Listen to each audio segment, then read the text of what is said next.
Jerry from Survivor on the show yesterday. Jerry actually told me that she was tired of people referring to her as a bitch. And I said, you know, I totally understand what you're going through. And then she told me to shut up and called me a dip. So, ladies and gentlemen, Ed Scott.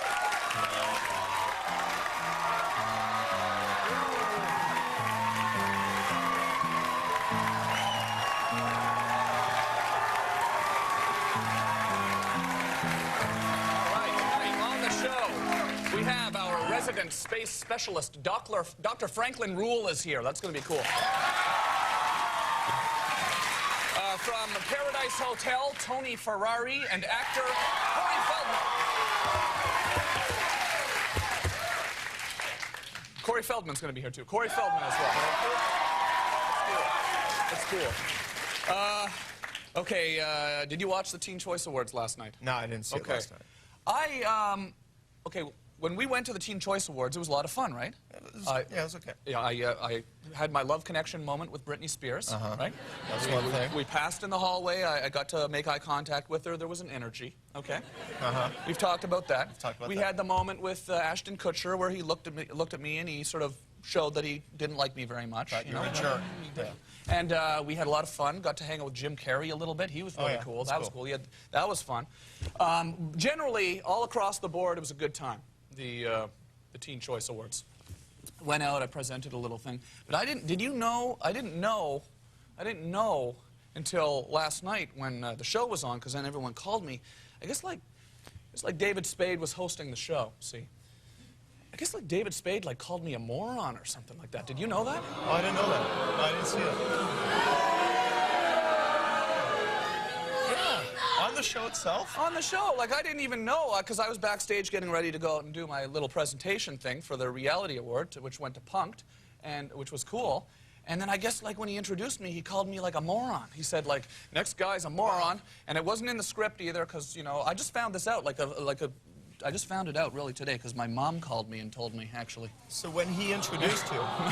Yeah. So he introduced you as a moron. He said, next guy's a moron. And everyone thinks he's a moron or something like this. I didn't see it, you know? And I just don't know why he would do... I mean, I don't have anything against David Spade. You know, I like... Have you ever met him? No, I've never met him. Okay. No, I've never met him. But I just don't really see, what the big deal is. I mean, he did that sitcom there. What was that called again, that sitcom he did? I don't remember. The one that got canceled? What was it called?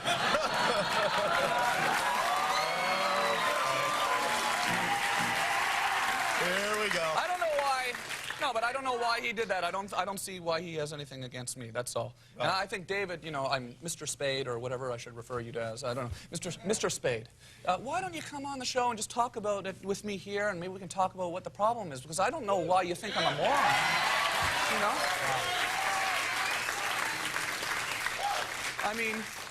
I mean, you know that probably hits me pretty hard because you know how much I look up to David Spade comedically. No, but I mean, no. But I mean, maybe you should come on the show and we should talk about it. I was a little upset about it because the other thing that really upset me about it was because I'd had that electrical magic moment with Britney, okay? It had been an electrical magic moment. And I know it had happened as she was walking towards the stage. So I'm assuming that she heard it too, and I just hope that doesn't sort of affect her opinion of me, you know? Oh, I see. Yeah. Because I'm really, see? I'm a little embarrassed about it, because Britney was there. She might have heard him say that. So if she heard that, you think your chances are... Can we get a clip of that, Bert? Can we get a clip of David Spade calling me a moron on the Teen Choice Awards? Yeah. Can we? We'll try. For, tomorrow night's show or something like that? I will try. Okay, because I haven't even seen it. I just heard about it, you know? But I think it'd be cool if he came on the show and we could talk about it. Okay. You know? We often do things on the show that, aren't funny. Maybe it was a joke. Just we often have serious conversations on the show that aren't necessarily funny or whatever. So, David Spade would be perfect for that. I'm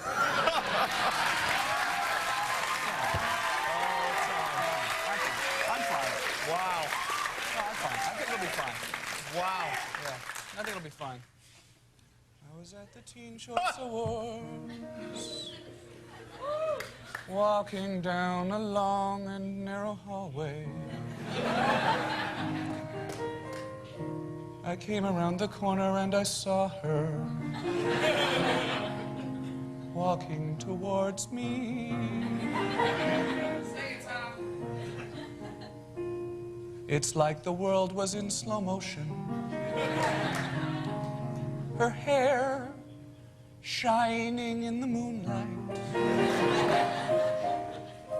As we approached closer and closer, did you feel the energy?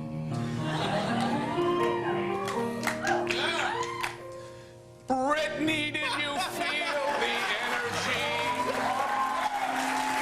Brittany, did you feel the love connection?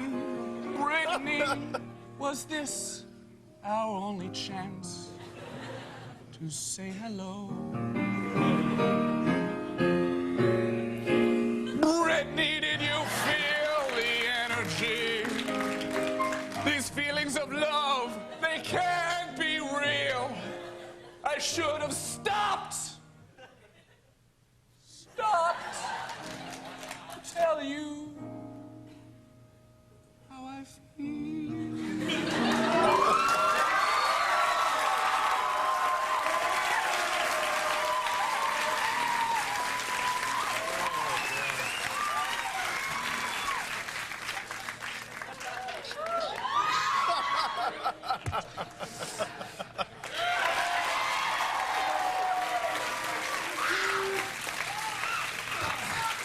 No, but to be honest with everybody here, I actually really like David Spade. I think he's really funny, and that's why it hurts me and makes me sad to hear him call me a moron. Someone you like. Yeah, because it's someone I like and someone I think is funny. Hey, you know what time it is? It's time for Where Will Glenn Sleep Wednesday Night. Last night being Wednesday night, Glenn actually slept in a taxi cab last night. In the back of a taxi cab. In the back of a taxi cab. In Burbank. And that was voted for you on MTV.com. Let's have a look at that.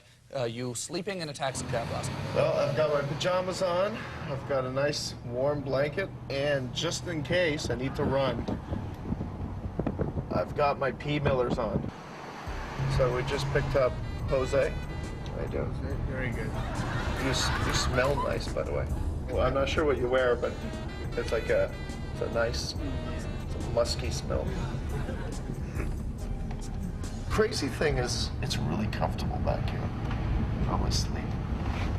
So you got like My bun action. the bun action going on. That's tight. Not many people get to touch it. It's nice. Thank you. Oh, your bun's wet as well. Well, yeah. Cool. So you just got out of jail. A little bit ago, yeah. Oh, what happened? I was taking some Xanax and Viagra, and I passed out, got really horny, and it was a violation on another sales case. A sales case? Yeah. Like a... That would be it. Okay. Or yeah, whatever you wanted. Right. Yeah. I got you. Okay, did I get this right? He's a drug dealer who just got out of jail.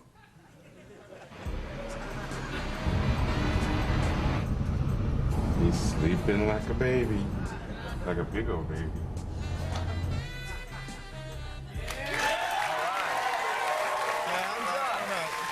Very good. We'll be back with our resident space specialist, Dr. Franklin Reuhl. Stick around.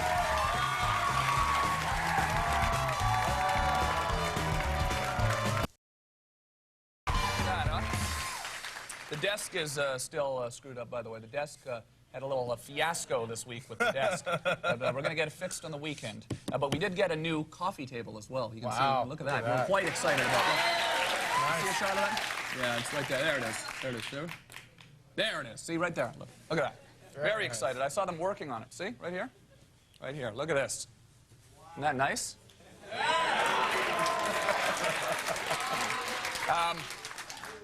Hey, and you know what?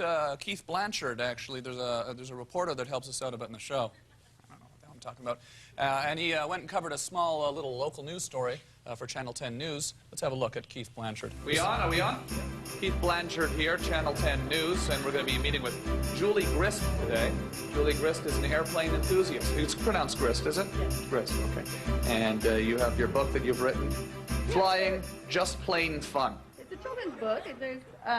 It's from the view of a pilot taking his grandson for the first flight the grandson takes in this open cockpit plane over the fields of Wisconsin. Isn't that something? I rigged a camera up in the upper wing of the biplane. I'm a little nervous Isn't it that might fall something? off. Did you take all the pictures in the book? Yes, I illustrated it and.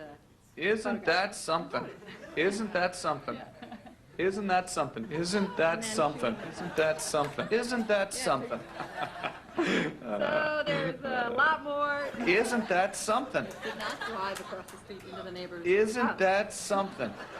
Here you have them, the pilot saying, "Let's roll." Let's roll, like in the movie with Tom Cruise. Yes, exactly. You see them rolling. Let's roll on out of here. Yeah. You know? Let's roll on out. We gotta roll on out of here. You know?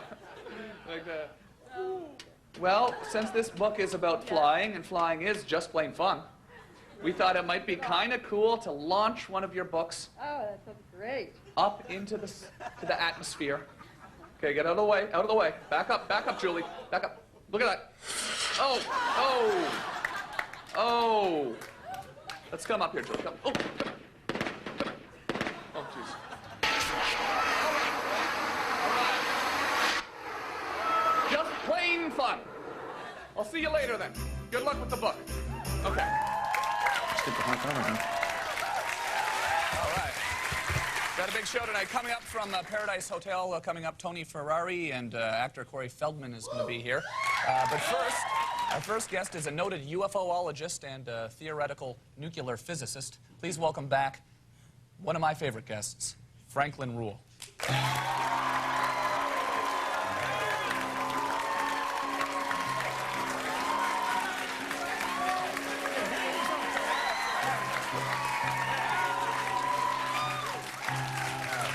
Now, this is kind of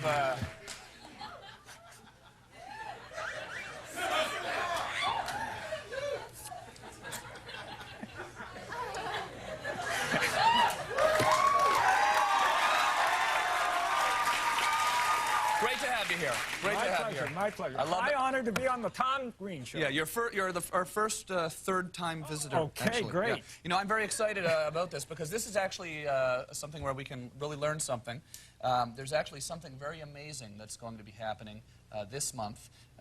In seriousness, Mars, the planet Mars, is actually going to be closer to the Earth than it's been in 73,000 It's years. actually 60,000 years. 60,000 When years. Cro-Magnon man roamed the Earth, the Mars will be only 34.6 million miles from the Earth.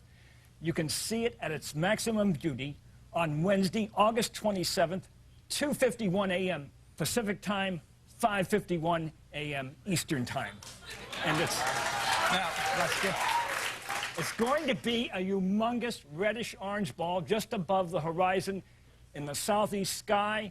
Of course, those living in cities should go out as far as they can into fields. It's a great time because the weather across the country will be great. Those living in cities should go into fields? Why? They should go to Are we avoid... taking cover? What, So the city lights give us a don't interfere with the beautiful view of Mars. Oh, so we see it. Okay. Yes. Well, we're going to be talking to you all about this phenomenon. Okay. Okay, when we come back after commercial, and I'm really interested and excited.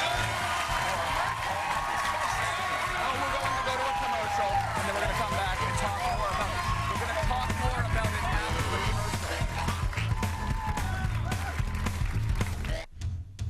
I'm very lazy, very high class. I love to eat. I don't want to coach. Toni Ferrari from Paradise Hotel and Corey Feldman, of course, coming up too. But back with Dr. Franklin Reuhl. Now, I want to know how this is going. This Mars thing. Mars is closer than it's been in 60,000 years. In 60,000 years. Yep. Now, how's that going to affect life on Earth? It's not going to affect it one iota, Tom, not one iota. Okay. Now, back in the 1980s, we had the Jupiter effect, where there's the planetary alignment. People were worried that this would devastate our planet. 5/5/2000, another alignment. People were afraid there's going to be a crustal. Is Mars going to be bigger? It's going to look bigger. It's going to look much bigger. Yes, it's going to be what we call magnitude minus 2.9, and that is almost as bright as Venus. But I want to get back to how big will it be in comparison to Uranus?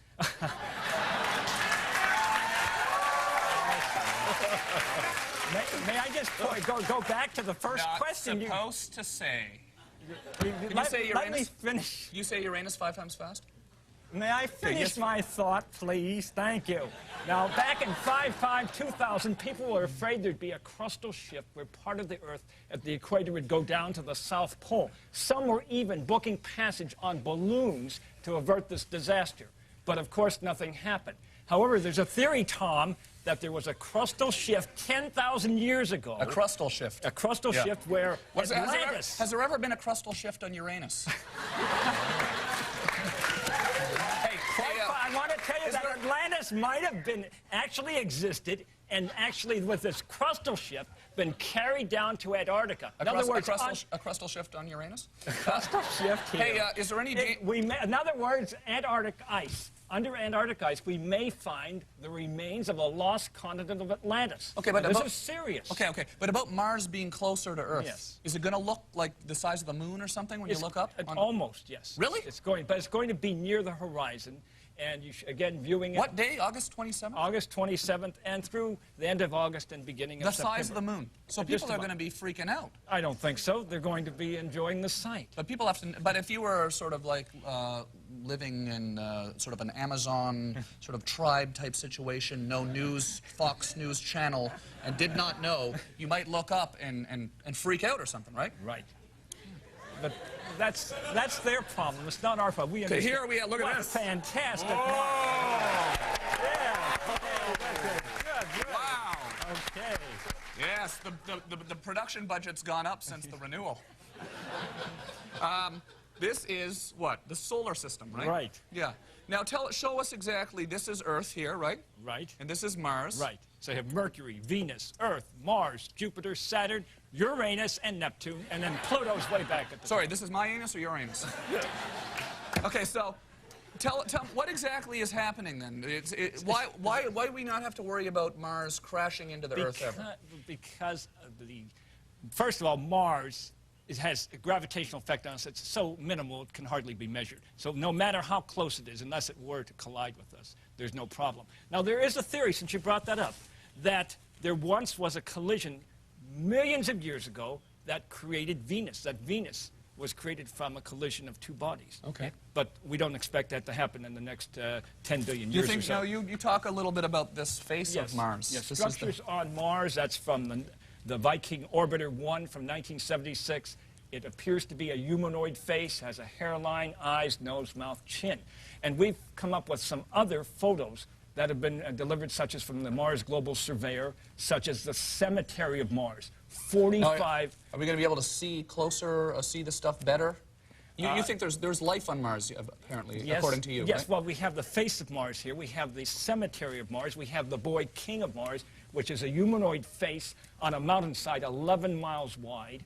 The argument is that intelligent beings created these objects millions of years ago, but as the Martian atmosphere thinned, they migrated underground. So today we could still have a thriving civilization under the polar caps or under the surface of Mars. Okay. No doubt about it. Wow. Yes. Well, I'm glad you were able to come on and explain to us how this works. Could I also talk about Phobos? The moon of Mars is a tower on Phobos, the small moon on Mars, about Mars, that certainly is suggestive of intelligent beings also. We have some footage here of Mars that we can look at, and you can tell us what it is exactly. What's this here? Tell us what... Well, this is an animation of the Mars Global Surveyor zooming in on the surface of Mars, and it discovers, of all things, a pond of water. Now, I stress this as an animation, but the idea is that such ponds exist on the surface of Mars. How was that an animation of Mars? It looked like a lake. It looked like nothing to me. We expect to find such lakes of water on Mars. Oh, so that's this would prove that life could exist. So that was basically just a lake, then? It's a lake on Mars. It's not any lake. It's a lake on Mars, Tom, and it proves again... That wasn't a lake on Mars, though. It's an animation of a lake that could exist on Mars. An animation of a lake on Mars, okay. Yes. And if there's But they could make an animation of anything on Mars. That doesn't mean there's a lake on Mars. But the theorists and the ufologists all believe that there are such lakes. Well, are they basing that on the animation or what? Tom, just because you hire a bunch of animators doesn't mean there's a lake on Mars. Evidence indicates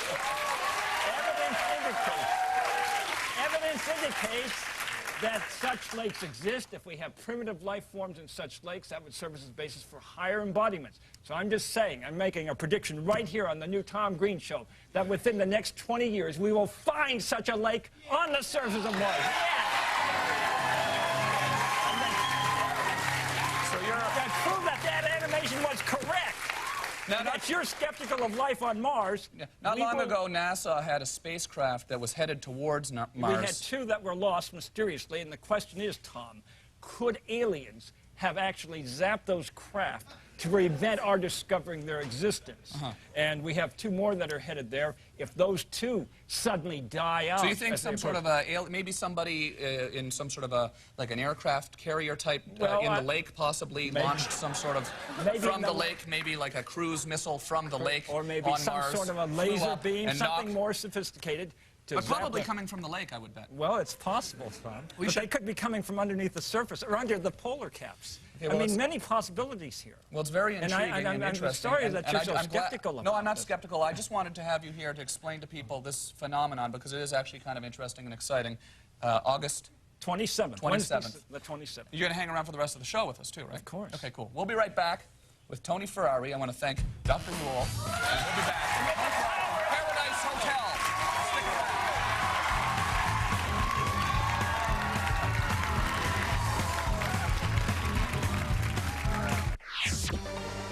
Coming up from Paradise Hotel, we have Toni Ferrari and actor Feldman and Dr. Franklin Reuhl. How you doing? Fine. Cool. We're going to play a game right now. This is a game that I really enjoy playing. It's called Cell Phone Roulette. We have here, as we've asked everybody in our studio audience who has a cellular telephone to please now turn on your cellular telephone. We've collected all the phone numbers of all the people with cellular telephones in our audience. And everybody turn on your phones, please. I'm going to draw a name. Okay, this is the lucky winner right here. And I'm going to call. I dial 6 here, right? Yes. And whoever's phone rings, if I am on the other end, I would like to ask you to come down to the stage. You have won Cell Phone Roulette.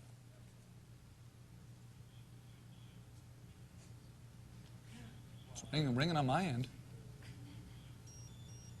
Oh, there we go. Delay. There we go. No, it's a telemarketer. Hello? Hello? Where are we? Hello? Oh, right here. This guy right here. Jeff Smith, come on down. No. You got to stay on the phone, dude. You hung up the phone. Well, you know. Why'd you hang up the phone? We were supposed to be able to like talk on the phone and stuff. Oh, it doesn't matter. Have a seat. All right. Because if you stay on the phone, then we can talk on the phone. But it's ridiculous because we're right beside each other. See? Yeah. Well, congratulations. You win everything in Glenn's pockets. Yes, Glenn. Cheers. $3. $3. Okay. We all saw that, didn't we? Okay, now, sorry, your name is Jeff? Smith. Jeff Smith, okay. Here's how the game works, Jeff Smith. And you must be pretty excited. You seem very excited about winning. Yeah, pretty nervous, you know. Yeah. You ever see The Price is Right? Yeah. You know in The Price is Right, when they win, they come down like this. Yeah! See how you came down? Yeah.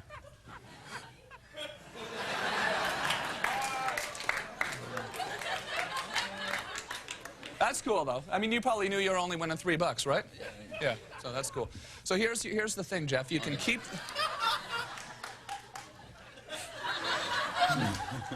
Here's.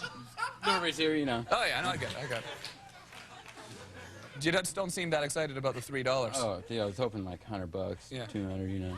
It's on national TV. I'll tell you what. That's the win. I'll tell you what. You have the option of keeping the $3. Okay. Or you can trade the $3 for what is behind the curtain. You want to go for what's behind the curtain? Yeah. Okay. There's your $3 back. Okay, let's see what's behind the curtain for Jeff. Oh, my God.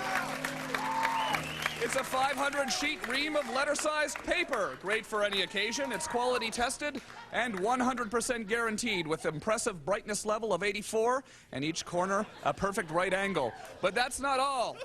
The 500 sheet of paper is wrapped for your convenience. It's a 20-pound quality. It fits most North American printers. It can be used with paper clips. It's perfect for origami. Its white color goes with anything. Use caution. It does cause paper cuts, Jeff. Come on over here.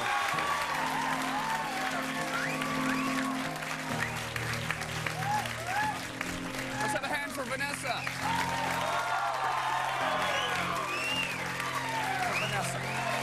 There you go, sir. Congratulations. Thank you. Okay, you can return to your chair now. Sloth or something. Like a sloth one. Up next, a documentary on the three-toed sloth. My next guest is a reality TV veteran. Most recently, she appeared on the series Paradise Hotel. Let's take a look at this clip. I know something's going on. And if I hear one more ounce of I want this person out or this person out, and I think this person at this table knows exactly what I'm saying, stop it, because I know. If you have something to say to any one of us, we need to keep it out in the open. And I'm serious. Please welcome Toni Ferrari.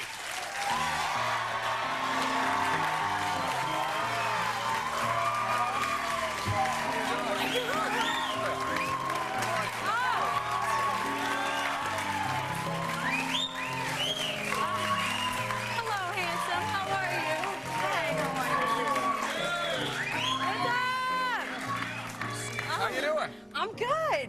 Cool. I'm totally good. So you're like a reality TV show kind of veteran kind of thing, right? You've been on a couple reality shows. Yeah, I've done two. This is my second one. The first one was Love Cruise. And then now I got Paradise Hotel. And this is... Are you guys watching the show? Do you guys like the show? It's turned into a bit of a kind of a... Now explain the show to me, because I don't fully understand the concept. It's kind of a crazy concept, isn't it? Well, it's really crazy. What it comes down to is basically it's all of us in the house, and we're just fighting to stay in the house. It's like a hotel? As long as we can. Yeah, it's a hotel. It's an exclusive hotel in the world.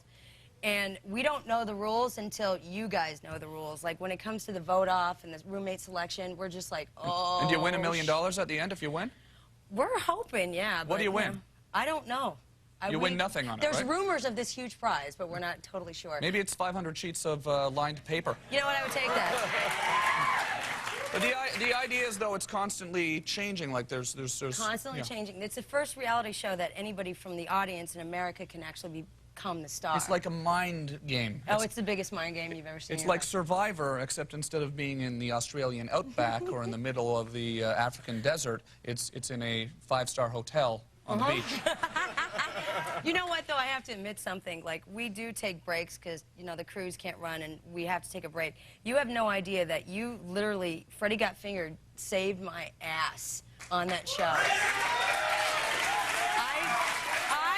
Like me, Alex, Bo, all of us, all we did all day long, and they'll never show it because they don't want to pay you, but like, my hooves, and we quote you all the time, and I fought them off, and I kept the tape. That'll be the second time I did not get paid because of Freddie Got Fingered.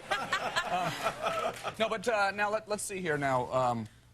So you sit around and watch Freddie Got Fingered all day. That's what you do on the thing? It's only on the days off when the cruise. You were kind of the crazy one on the show, though, right? Yeah, you know, and I got really sick and tired of people telling me what to do and going around my back. And you know, it's sort of a strategy. You have to make alliances with different people and things like this. Is that how it works? Basically what it is, it's like trust and stuff like that. And I'm sure you guys know on Monday that I sacrificed myself for Amy, because that's my girl, and I want to see her get Keith the hell off that show. Why would you sacrifice yourself for her, though? They were going after Amy, and I'm not going to let it happen. Really? So that's my little sister, and I'm going to take care of her. Bonded with Amy to the point that you would sacrifice yourself. That's very nice. Well, you got to also understand, too, I'm a veteran, and I know that at the end of this scenario or show, what friendships you have out of this are really sacred. And Love Cruise, you know, But I thought it was all. some of those people. I thought it was all backstabbing and stuff, though. You actually made real friends. You I actually made real cared friends. about Amy. Yeah, I love her to death. Oh, that's nice. My mom loves her too. It's just, she's a great girl. Oh, okay, cool. So now, what's the strategy then? How's it work to stay on? Because I'm kind of interested in it. Strategy is basically making your alliances. You got to build your relationships. You got to just keep going until you basically get kicked off, which you know, it's every week. You hooked up with some dude on there, though, right? I hooked up with everybody. Oh, a whole bunch of people.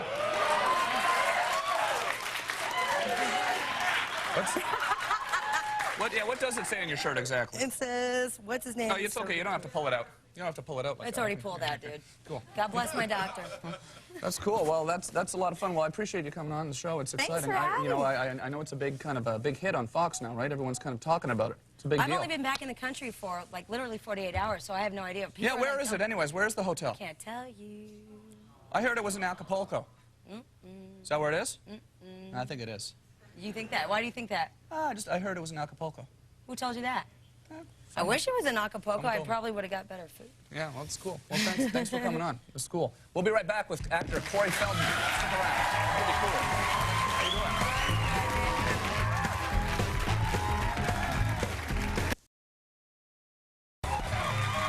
Just got All right, you got to give me a little bit of break here because I just got back in the car. What happened? We had a bit of an incident this week with a chainsaw. Yeah, I don't really want to get into it, but it was a bit of an incident. Yeah, it's a bad scene.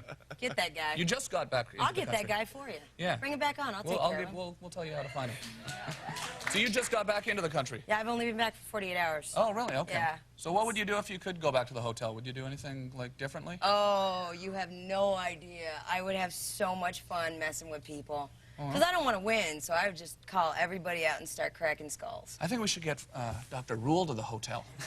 I think he would do really well. I'd room with him. Well, the idea is you have to room with somebody, right? I'd room with him. Would you be into that? Maybe going to Paradise Hotel, Dr. Reuhl? No, I have too much work to do on the internet. Are you allowed the internet? Huh? Do you have access to the internet? I've had no television, no nothing. No television or internet? No internet, no nothing. That's all that matters is if there's access to the internet. Yeah. Okay. All right. My next guest is an actor, and he's starring in the upcoming movie Dickie Roberts, former child star. Please welcome Corey Feldman.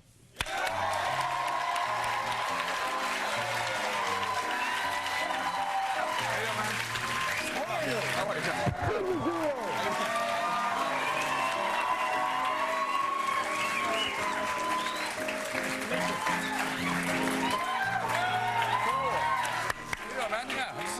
Howdy.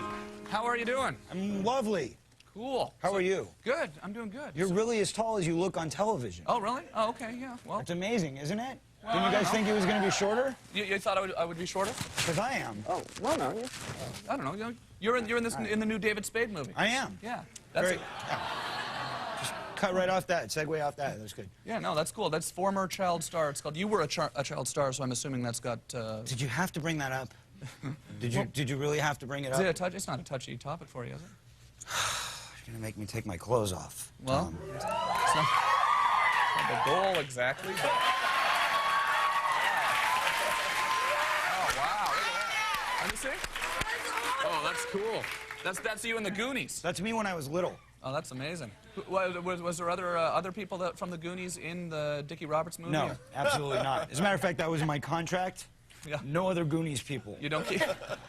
Can't do the Goonies. You don't keep in touch with the Goonies, or? No, I love the Goonies. You love the Goonies. I love the Goonies. Long live the Goonies! No. Actually, Sean Astin and I are still good friends. Jeff Cohen. All of us. Right. All of them. It's a good group of people. How does it affect your life being in this business when you're a young person? I mean, is it freak you out a little bit, or is it fun? Well, I mean, if you don't mind smoking crack at 3, it's not a bad thing. You know what I mean? Crack at 3 is good. Come on, it's a crack at 3. Is there a lot of that? Is there a lot of crack at 3? There's a lot of crack at 3. No, the truth of the matter is, Tom, that it's not good for the head. Yeah. Not good for the head. Really? Why? Makes you a little kooky. It's just weird being sort of in working. That's right. That's right. Well, here's the thing: is that a lot of people blame drug problems, on the fact that, oh my God, well, they've been an actor since they were a little kid, now they got a drug problem, and oh, it's so awful, all the kids in movies and Hollywood and da da. But it's not true. The truth of the matter is, kids do drugs. Yeah. Sure, yeah. Whether they're actors or whether they're the son of a carpenter, they still do drugs. Oh, yeah. Right. Glenn, you should have seen Glenn. He was crazy. Right. Loaded all the time.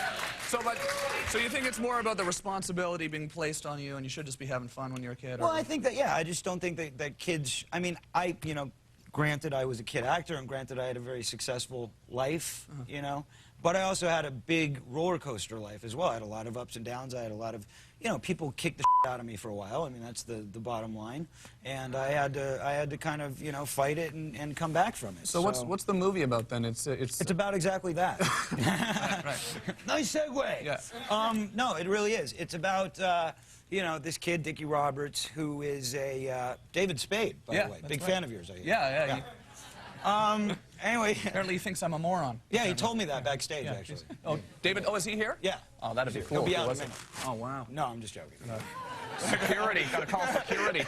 Tom's like, okay, watch my back. No, I really like David Spade. I think he's hilarious. Yeah, no, he's a funny guy. And it's upsetting to me that he thinks I'm a moron. Yeah, well, I'll next time I see him, I'll make sure that he let knows him know that you're upset. About it. So anyway, he was this child star who was on this great show called Dickie's Gang. And what happens is, I guess, you know, he grows up and he's not so popular anymore. And he has to try and figure out what he's going to do with the rest of his life, as most child stars do. At some point, you know, some of them go, gosh, I'm not successful anymore. What am I going to do with the rest of my life? And it makes it very hard because when you walk down the street, like, you know, you couldn't imagine, like, Ricky Schroeder working at Taco Bell. Right.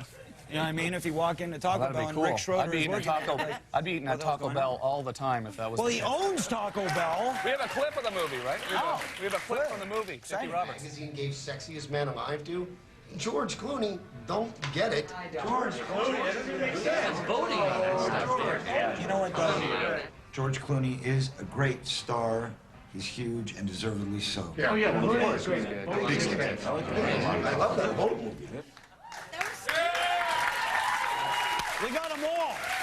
Now, let me tell you, everybody that you ever grew up with is in this movie. We're talking Alyssa Milano, Rob Reiner, I mean, Leif Garrett. Looks very funny. Screech. Yeah. No, I'm excited about seeing It's like all the great legendary, you know, the little one and the tall, Todd Bridges and Gary Coleman. Oh, cool. And were these, I guess Emmanuel Lewis. Was everyone there all at once at one point? Well, no. No, but there was this one like big a kind rap of party or something. Well, I don't want to give it away, but at the end of the movie, there is a very special scene where there's this kind of like "We Are the World" thing. I don't want to talk too much about it, but it's a very special, magical moment between all of the child stars of your past. It sounds very funny. Yeah, no, it is. Yeah, and you're married now, right? You're married. I am married. How's that going? It's going wonderful. How's marriage for Corey Feldman? My marriage is good. Yeah. My marriage is happy. You got married on TV, right? Yes. On the Surreal Life. I did. Yeah. We had someone from the Surreal Life here last night. Did you? Yeah. Who was that? Oh, we had someone from the Surreal Life here last night. I think you guys got in a lot of arguments. You don't remember who it was? Yeah, I forgot. Very memorable. Jerry. Yes, Jerry Who's was that? here last night. Yeah. What did she do? Jerry from Survivor was here, and she. Oh, from Survivor, right? Yes, yeah. No. You know what? The truth of the matter is, don't believe reality television. Jerry and I get along great. Yeah, you do? No, I do. I love Jerry. So does my wife. How's the marriage going, though? You got married on the show, right? Is it fun, or is it fun being married? No, it's awesome, actually. I'm very, very happy. She's a beautiful woman. I've never been happier in my life. I heard you got like a sex swing or something like that. How did you know about that? Was it you? It was you, wasn't it, Tom? We have researchers around here, and I heard you got some sort of weird sex yeah, kind of no, it was really or weird. We tell all of our friends that we're like settling down and we're married now. We want to have kids and blah, blah, blah, blah, blah. So they're like, okay, great. Here's a great birthday present for you. And they give us this, it's not just a sex swing, but it's this contraption, Tom. Sounds like it's going good, then. No, I mean, we're talking an entire gymnasium. Sounds that like you your can marriage just is swing going a lot from better the than mine bedroom went. right into the bathroom. Good talk. That's it for our show. We got to run. Oh, well, wait. Here's my CD. Okay, cool. Corey Feldman CD. That's it for our show. Thanks. Thanks.